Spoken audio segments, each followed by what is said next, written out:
Andreas Vesalius o Andries van Gistel nació en Bruselas, Flandes, actual Bélgica, el 31 de diciembre de 1514. Estudió medicina en las universidades de Lovaina, París y Papua, donde se doctoró, graduándose magna cum laude el 5 de diciembre de 1537 a los 23 años de edad. Al día siguiente fue nombrado explicador chirurgiae, el equivalente a una cátedra de cirugía y anatomía en la misma universidad. Durante sus demostraciones prácticas, él mismo hacía sus disecciones anatómicas, en lugar de confiárselas a un cirujano, rompiendo con la tradición. Vesalio estudió y develó la anatomía humana más que todos sus predecesores al crear en 1543 De Humani Corporis Fabrica, sobre la estructura del cuerpo humano, el cual puede considerarse como el primer tratado moderno de anatomía, tanto por su claridad como por el rigor expositivo de sus contenidos, y ha sido uno de los libros más influyentes sobre la anatomía humana. Vesalio es considerado el fundador de la anatomía moderna por sus aportes significativos realizados en la enseñanza y aprendizaje de la anatomía humana. Posteriormente, siguiendo la tradición familiar, Vesalio fue requerido por el rey español Carlos V para que formara parte de su servicio médico. Por tanto, marchó a Bruselas. Ahí se casó, ejerció la medicina y continuó escribiendo. Luego se trasladó a Madrid, donde en 1556 obtuvo el título de conde palatino del rey Felipe II, quien logró que le fuera conmutada la pena de muerte por haber iniciado una observación anatómica interna en un hombre vivo, por una peregrinación a Jerusalén.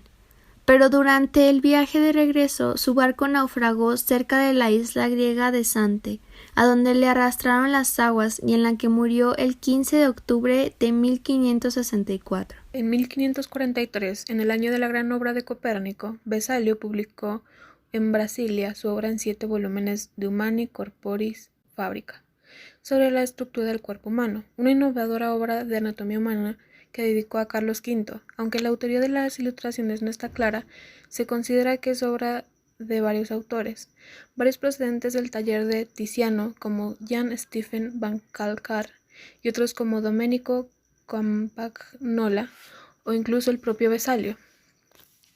Pocas semanas después publicó una edición comprendida para uso de estudiantes, Andres Vesali Sourum Humani Corporis Fabrica Liborum Epitome, que dedicó al príncipe Felipe, hijo y heredero de Carlos V.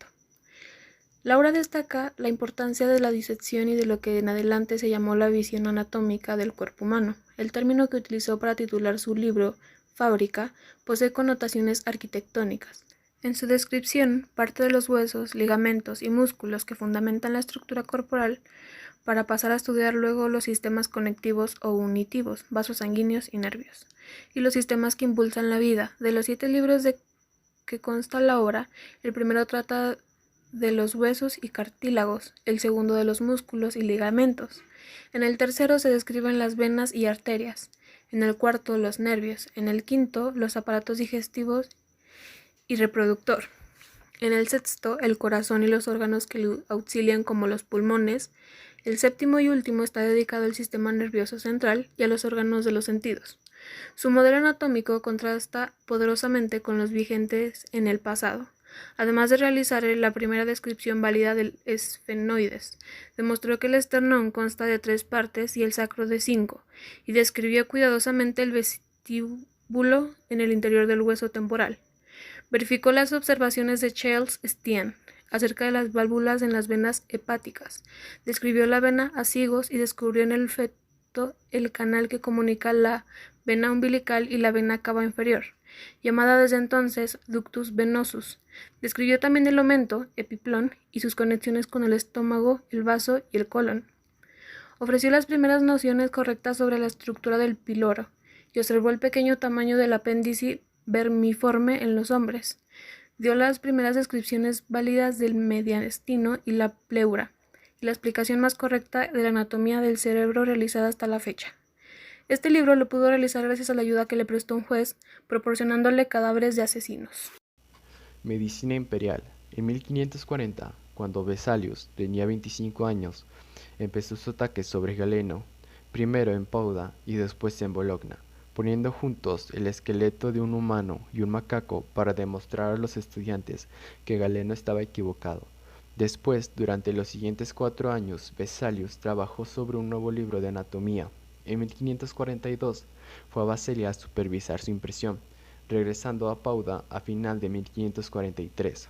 Después que la obra estaba completa, pasó un tiempo en Bologna y Pisa, y en 1544 fue nombrado médico de la corte del emperador Carlos V, a quien acompañó hasta su abdicación. Después entró al servicio de Felipe II en España. Mientras tanto, colaboró con los mejores grabadores de Venecia, entre ellos Gian Esteban Valcarca, del taller de Tiziano, para escribir el libro que llamó De Humani Corporis Fabrica Liberis Stepem, generalmente conocido solo como Fábrica. Hacia el final de su vida, Vesalius entró en conflicto con la Inquisición, como se relata en una carta escrita por Hubertus Langetus a Caspar Peucer el día 1 de enero de 1565. Durante una discusión que tuvo en 1536 con los teólogos de Louvain sobre la sede del alma, lo llevó a acusarlos de hablar sin entender anatomía, y probablemente esto fue lo que ocasionó su problema con la Inquisición. Por razones desconocidas, en la primavera de 1564 hizo un viaje a Tierra Santa, de la cual nunca regresó, muriendo en la isla griega de San Quintos el 15 de octubre de ese año. Paracelso fue un médico que nació cerca de Zúrich, Suiza, en 1493. Además de doctor, era astrólogo y alquimista, y su principal aporte a la medicina fue la creación de las primeras drogas basadas en químicos y minerales. La vida de este hombre, que se apodó a sí mismo Paracelso, literalmente en latín, superior a Celso, un famoso médico romano del siglo I, fue tan colorida y polémica que inspiró a incontables escritores a través del tiempo, desde Goethe hasta Jorge Luis Borges. A pesar de haber recibido una formación universitaria, Paracelso se ponía a la enseñanza arreglada de la medicina y chocó con la establishment médico. Cuestionó los textos de Hipócrates, Galeno, Avicena y otros autores clásicos, y hasta quemó públicamente algunos de sus libros. En lugar de seguir las tradiciones antiguas heredadas de los griegos y los árabes, propuso que la práctica médica se basara en principios de la alquimia y la astronomía. Él creía que los seres humanos son un microcosmos, y que un buen médico no es el que más se prepara académicamente, sino el que mejor entiende la naturaleza y el orden cósmico. Pensaba que solo los médicos con ese talento innato debían practicar la medicina. Hoy podríamos asemejar su rol con el de un chamán. Sin embargo, su visión también era profundamente religiosa. Paracelso creía que la clave para sanar era separar lo puro de lo impuro, y esto se lograba a través de la alquimia. Muchos han dicho de la alquimia que es para hacer oro y plata. Para mí no es el objetivo, sino considerar qué virtud y qué poder hay en la medicina, escribió. Es de gran importancia que la alquimia se entienda en la medicina, debido a las virtudes latentes que residen en las cosas naturales, que pueden no ser evidentes para nadie, salvo en la medida en que sean reveladas por la alquimia, señaló. Para separar químicos y minerales, Paracelso utilizaba 3 métodos: la destilación, la calcinación y la sublimación. Todos estos procesos producían sustancias más puras, intensas y poderosas. La alquimia para Paracelso no era solo un método para adquirir medicamentos en estado puro, era algo mucho más místico. Él creía que las plantas y minerales tenían fuerzas ocultas y que solo un médico inspirado por Dios, y no uno con un título universitario, podría reconocer y separar esas fuerzas, que tenían el poder espiritual para sanar. Veía la purificación y la separación del espíritu de lo material como algo divino, y creía que su medicina era profundamente cristalina y había llegado para reemplazar a la medicina de Hipócrates y Galeno, que era pagana. Paracelso gozó de mucha popularidad en su época. Al usar químicos y minerales para tratar enfermedades, logró curar a pacientes que habían sido considerados incurables por la medicina tradicional. Hay testimonios de que sanó a pacientes con lepra, epilepsia y gota, entre otros males supuestamente intratables. Su mayor logro profesional fue ser el primer médico en describir clínicamente la sífilis y en tratarla usando mercurio. Padre de la toxicología. La toxicología es una rama del conocimiento que trata el estudio científico y los efectos de los venenos en los organismos vivos. El hombre, considerado el padre de esta disciplina, conocido como Paracelso, su nombre significa igual a Celso, y esto era debido a que quería rivalizar con los grandes médicos de la antigüedad como Celso y Galeno. Algunos consideran a Paracelso el padre de la toxicología porque fue el primero en entender que ciertos venenos administrados en pequeñas dosis podrían funcionar óptimamente como medicamentos. Las dosis hacen el veneno es una de sus frases más célebres y la máxima de esa disciplina. Paracelso fue el primero en descubrir la clínica de algunas enfermedades infecciosas. Estableció la conexión entre mente y cuerpo, desarrolló tratamientos para patologías que se consideraban incurables. Paracelso aportó muchos avances y progresos a la medicina y a la ciencia en general. Asentó las bases de lo que hoy se considera como medicina moderna. Algunos de sus aportes fueron: 1. Desarrollo de los primeros fármacos.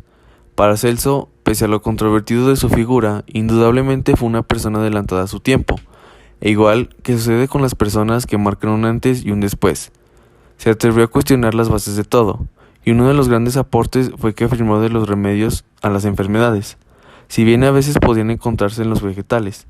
Por regla general, había que recurrir a los minerales y a los químicos, algo que hasta ese momento se consideraba un sinsentido. Paracelso desarrolló distintos preparados gracias a sus conocimientos en alquimia, en los que introducía sales, hierro, mercurio, antimonio, plomo, azufre, etc., en cantidades en las que no resultaban tóxicas para el cuerpo, pero que ayudaban a superar las enfermedades. Esto sentó las bases de la farmacología moderna. Y es que fue el primero en considerar que ciertos venenos, como estas sustancias químicas que utilizaba, en las dosis adecuadas, podían curar enfermedades. 2. Descripción clínica de enfermedades. Hasta ese momento, las enfermedades y su naturaleza eran un absoluto misterio. Paracelso fue uno de los primeros en afirmar que el origen de las enfermedades no se encontraba en los cambios que sufría uno mismo por dentro, sino que venían del exterior. Esto fue un absoluto cambio de paradigma que iba en contra de todo lo que se creía. Una de las grandes aportaciones fue la primera descripción clínica de la sífilis y el bocio, además de desarrollar fármacos a base de azufre y mercurio para combatirlas. De todos modos, algunos de sus escritos estaban más cerca de la homeopatía que de la medicina como tal. 3. Negociación de los remedios universales. Hasta ese momento se creía que había remedios universales que podían curar muchas enfermedades distintas. Paracelso fue el primero en decir que esto era imposible. Él afirmaba que cada enfermedad era distinta y que por lo tanto el remedio para curarla debía ser muy específico. Esto es algo absolutamente comprobado al día de hoy. 4. Defensa de la experimentación como método científico. Paracelso era un defensor de que para conseguir progresos en la medicina y la ciencia en general, la única vía era la experimentación. Y es que Paracelso aplicaba a la perfección el método científico que al día de hoy continúa absolutamente vigente. Él decía que el último modo de hacer descubrimientos reales era plantear una teoría y afirmarla o rechazarla con experimentos. 5. Defensa de la unión entre mente y cuerpo. Cuando decimos que Paracelso fue el visionario, es gran parte por esto, y es que fue el primero en defender la conexión entre lo emocional y lo físico, es decir, en afirmar que nuestras emociones y estado mental podían tener un papel muy importante a la hora de determinar nuestra susceptibilidad a desarrollar enfermedades. En su momento, esto fue considerado absurdo, pero al día de hoy está más que comprobado que mente y cuerpo están estrechamente conectados. Algunas de sus obras más importantes fueron: 1. Los 7 libros de la Archidoxia. 2. El libro de las ninfas, los silfos, los pigmeos, las salamandras y demás espíritus. 3. Botánica oculta y las plantas mágicas. 4. Filosofía mística. 5. Alchemical Medicine. 6. Libro de las hierbas. 7. La naturaleza de las cosas en 9 libros. 8. La astronomía hermética. 9. De Peste Philippi, Teofastri, Paracelsi. Y 10. Magnalia Médico-Química.